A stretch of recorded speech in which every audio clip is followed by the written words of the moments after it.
Já cvičím moc ráda, protože jsem 70 plus. A abych se oblíkala a někam chodila s nejistým výsledkem, mě tohle vyhovuje, cvičím už dlouho.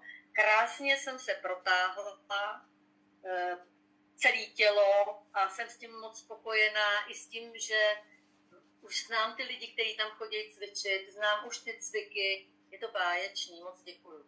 Patří mezi seniory, teď v dubnu mi bude 79 let. Jsem ráda, že mi bylo umožněno takové cvičení s Jarkou, protože prokrvovat celé tělo je potřeba. Vždycky se po tom cvičení cítím mnohem lépe a radostněji. Je to online, čili je výhodné pro mě to, že nemusím nikam chodit a mám to vlastně z domova. I když někdy bojuju s technikou, ale myslím, že to zvládnou i ostatní. Vřele doporučuji, je to prima. Tak vás všechny zdravíme a mějte se moc hezky. Ahoj.